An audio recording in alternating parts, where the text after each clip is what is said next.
Well, now that a ton of subscriptions are done and I can concentrate on existing now, finally, let's go ahead and talk about Matt Walsh. So, it's not just Michael Knowles that's angry at surrogacy. I guess everybody from Quarter Pounder to basically everybody else, they don't like surrogacy. Now, it should be noted that the United States is one of the few countries that allows for surrogacy at all. But I'm going to be honest, I don't see the problem with surrogate parenting. I really don't. There's no difference between paid surrogacy and, like, just sleeping with a friend so that you can have them carry a kid. Like, dude, it's the same thing. And if that's a thing that you want to do, well, fuck, you're an adult. Who's going to stop you?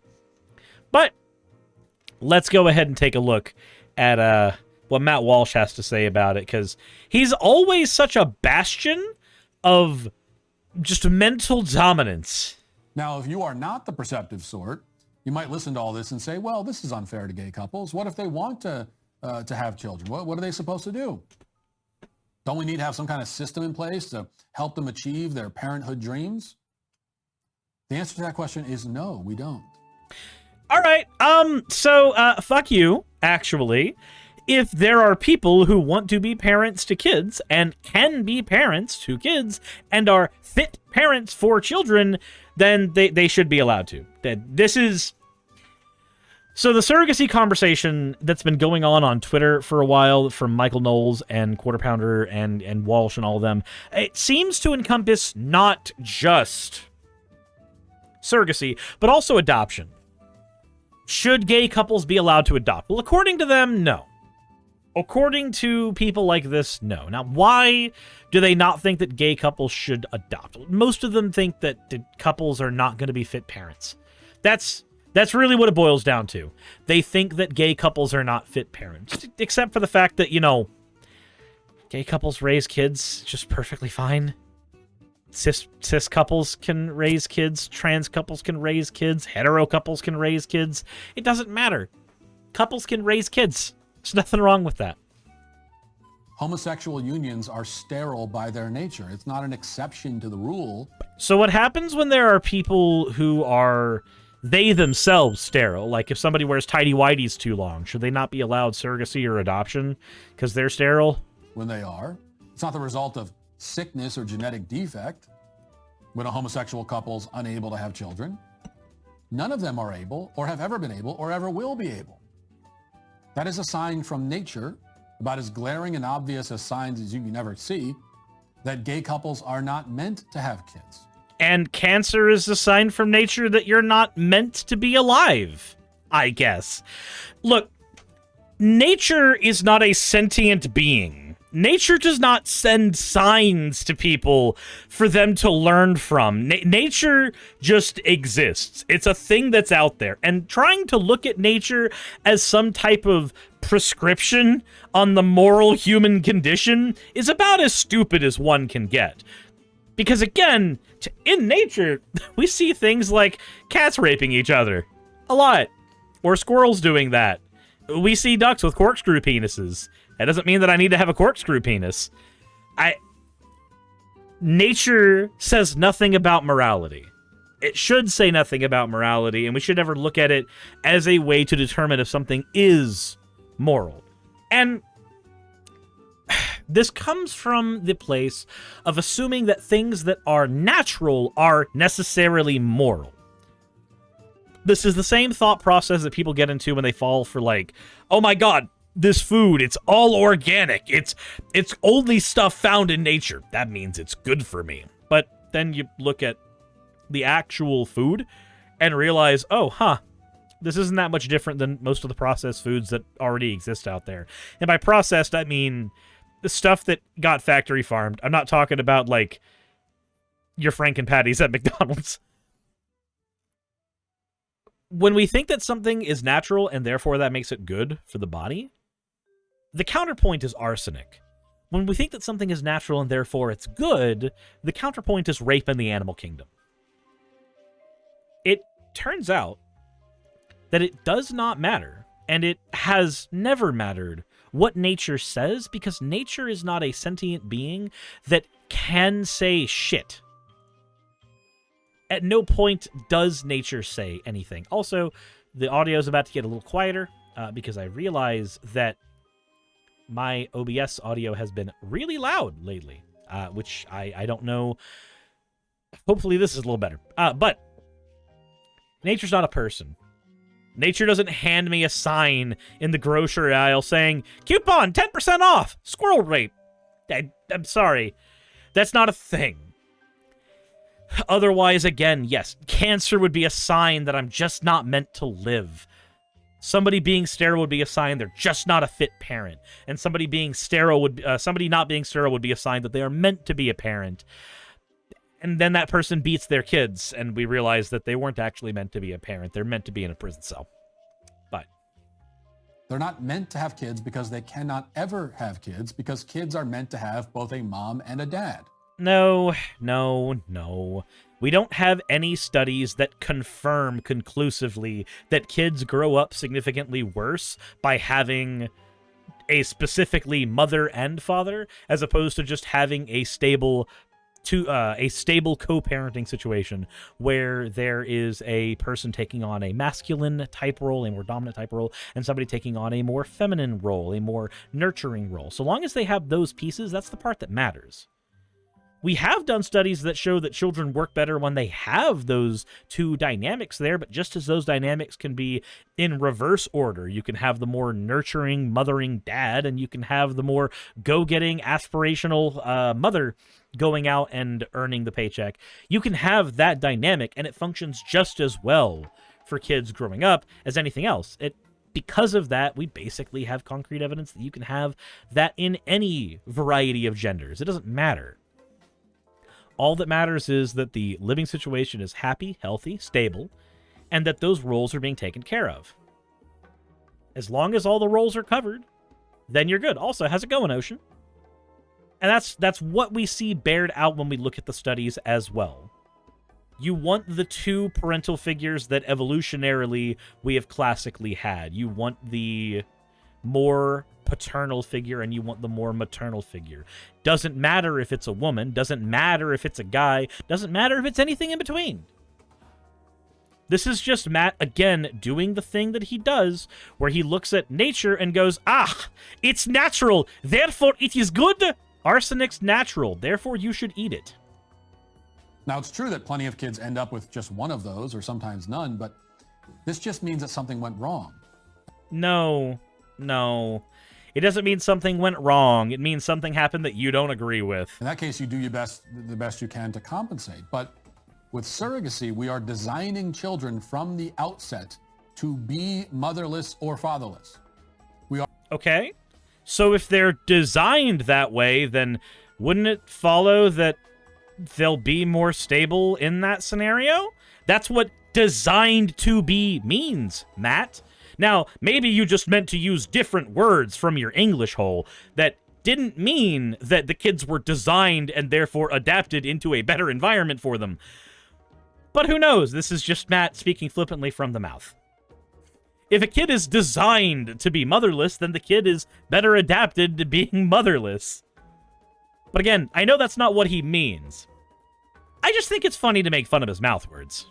We are intentionally depriving them of what they are supposed to have. You know, it's true that some children grow up with one arm or no arms. But that obviously doesn't make it any more horrific or any less horrific or barbaric to intentionally chop a child's arm off. Right, because you're taking a child who at the offset has something and then you're depriving them of something. As opposed to being in a situation where a kid is born without one. These are different scenarios, Matt. Being born without an arm is different than chopping an arm off. Being born without a mother is different than removing the mother from the equation after the child has established the ability to imprint on that mother, to bond with that mother. If you're going to use these scenarios to try to illustrate your point, then it would be a really good, and by really good I mean, it would just be a better idea to illustrate your point in a way that actually makes sense. But it doesn't make sense to use anecdotes that have nothing to do with one another. Cutting off a child's arm is barbaric because the child would have an arm and then you are removing it, ignoring the fact that that child will grow up and adapt to not having an arm. You're right about that.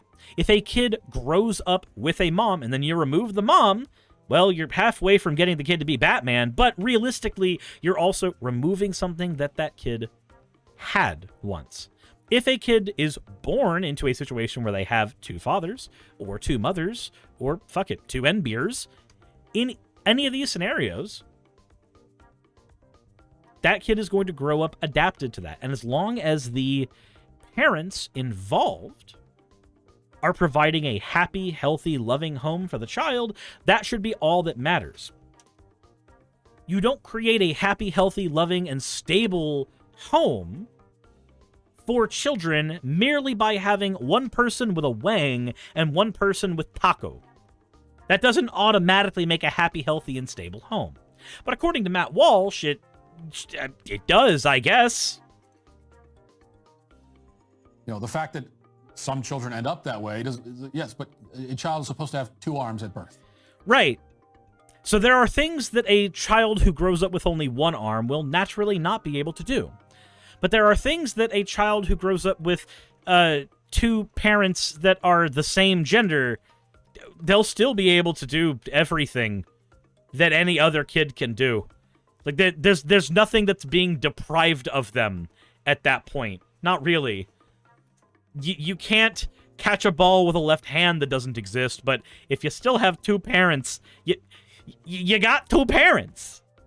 You don't care that two of them are girls, or two of them are guys, or two of them exist in a matter that is somewhat considered gender, maybe, possibly. It doesn't matter.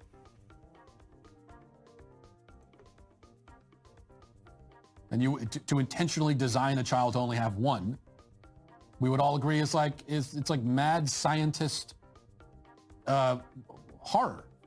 But it's not mad scientist horror. It's just kid grows up with parents that are people you don't like.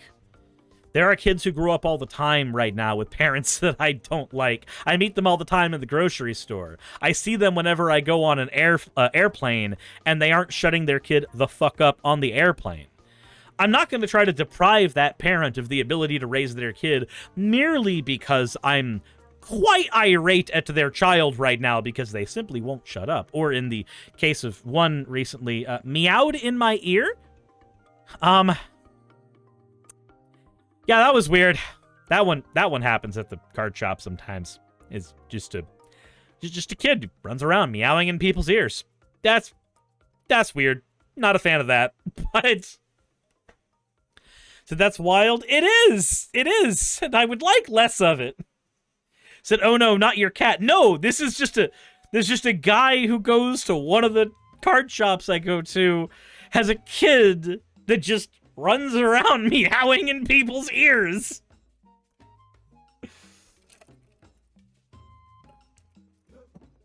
Hey. Said it sounds like chat personified. That, hey, sounds like my students. Jesus Christ. Why are you like this? Anywho, point is, I may not like some of the parenting decisions that have been made from the people in the situations that I'm in. It doesn't mean I'm going to rip the kids away from the parents. So if you don't like somebody because they're gay, and let's be honest, that's exactly what it is. If Matt Walsh doesn't like somebody because they're gay, it doesn't mean they're going to be an unfit parent. It's not like their name is Matt Walsh or anything. But this is essentially what we're doing with commercial surrogacy. And only it's worse. Dresden says no such thing as bad parents as long as they are a boy and a girl, according to Matt Walsh. Because it's far better for a child to be raised lacking one of his arms than to be raised lacking one of his parents. But they wouldn't be lacking one of his parents. They would just have two parents that just happen to both be boys or girls. Or an eldritch abomination in between. Either way, Matt, they're not lacking anything. I seriously doubt there's going to be any point where that little boy grows up with his lesbian moms. Oh, thanks, Siri. Thanks for freezing. Oh, I appreciate that. I doubt there's going to be a little boy growing up with his lesbian moms, and he's just going to be so thoroughly traumatized that neither of his cis parents happen to have a wiener. That's not going to happen, Matt. That's not going to happen. And that's why I will never applaud and cheer when we get these birth announcements from gay couples, because I'm more concerned about what the child needs than what those men want. Well, the child needs loving parents that want them, and obviously these are loving parents that want them, so the child seems to have everything they need. Now, it should be noted, the whole reason that any of this is even happening in the first place, the whole reason people are angry about gay people having kids is Shane Dawson had an announcement that he's got a kid. Shane Dawson and his boyfriend announced that they have a kid. And that flew the internet into a storm as, is it moral for a man to have a child? Now, the answer is yeah, it's perfectly fine. Regardless of how I feel about Shane Dawson and his cat, I don't care that he's got a kid. It doesn't bother me. I'm not concerned over Shane Dawson having a kid. I'm only concerned if Shane Dawson has a cat. So, not really that much for me to worry about. But according to people like Walsh and Quarterbrained and, well, you know, pretty much that entire right-hand side of the political pundit spectrum, they're very, very angry and upset because people are normal. People are normal.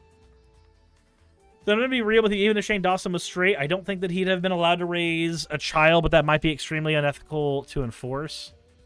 Well, not my concern. He may end up being a great dad. I have no way of knowing, and I have no moral way of even considering enforcementship on that. Bragwin says, yeah, fascists are perplexed by normalcy. Yeah, they are. They are. I have one to show you before we end this out that I was just reminded of, because I know that we're not going to get into it on tweets. And I want to go ahead and show you guys this madness that I found before we go any further. Look at this thing from Modern Crusaders with an AI, what looks like an AI-generated image of a bunch of Crusade LARPers, while there's this guy with his girlfriend, and I'm guessing that she's either in his lap or will be on his lap soon. No, we will not leave your bedroom. In our watch, you will not use contraception or engage in unnatural acts. You will not be polyamorous. You will not neglect your spouse or use pornography. Marriage is not a private affair between two persons. It is a sacrament that must be respected. And if you go through here to see the people who are commenting on him, well, first of all, his response here is going, ban contraception, make the distribution and consumption of pornography illegal, enforce conjugal rights, and promote strong social stigma against deviant behavior. Anyone who uses pornography or pornographic terms in speech, like those responding to this post, need to be socially chastised. Okay, cool. I hope Modern Crusaders gets bent over and nailed like his good Lord Jesus was, in front of a bunch of Romans. There, I've used pornographic speech in response to this. I guess I need to be socially chastised. This post implies you want to watch them. No! But if you're here to stop the use of contraception, then you would have to watch them, my guy. Said your religion is your business, but you have to follow your interpretation of God. I don't have to follow your interpretation of God if I don't want. Every knee shall bow. Me, when an atheist refers to Jesus as your God. He's my king, and yours as well. Like, I needed to attach this cringe somewhere. This had to go somewhere, and if it's at the end of Matt Walsh's long post, I'm okay with that. That cringe is the actual Templar had a bad habit for raping those they invaded. Yeah. Yeah. Dude's an actual fascist, by the way. Literally says, Reject democracy and liberty. Embrace Catholic fascism. Follow me over on TikTok. I am very important. Jesus Christ. And now I have to know. Now I have to know. Okay. Like 322 followers. He's doing his best. Not believing in your God does not make one an atheist. No, it doesn't, but this guy wants to make atheism illegal. Don't worry. Matt Walsh had his way. He'd probably want that too. Anyway, let me know what you guys think in the comment section below. I have had way more fun with this than I needed to. Just way more than I needed to. Yeah, no, Mirlana, he probably definitely hates the Pope. A lot of Catholics who are fascists are like sedevacantist or other like people who believe that the real Pope died decades ago, and we've only had fake ones in ever since. Anyway, let me know what you guys think in the comment section below. Hit the like button if you haven't already, and as always, everybody, insert into video tagline here. Hey, I just quickly want to give a thank you to all of my wonderful patrons who keep this show running. YouTube and Twitch are a pretty bumpy ride at the best of times, and the stability a Patreon provides me is worth more than I can say here. I'd also like to thank each and every one of my $20 and up patrons here, and they would be Red Joker, Britzkrieg, Cameron, Dren, Jemshin, Smiling DM, Poundini, Mabbity Babbity, Naomi, Isaac, Agamotto, Jordan, Ravi, Giuni, Kiratorian, Prisma, all of you. I'm not saying that part. And Starlight. And finally, thank you to everyone else that helps keep this channel alive. While you're here, why not check out another video? And thank you for watching.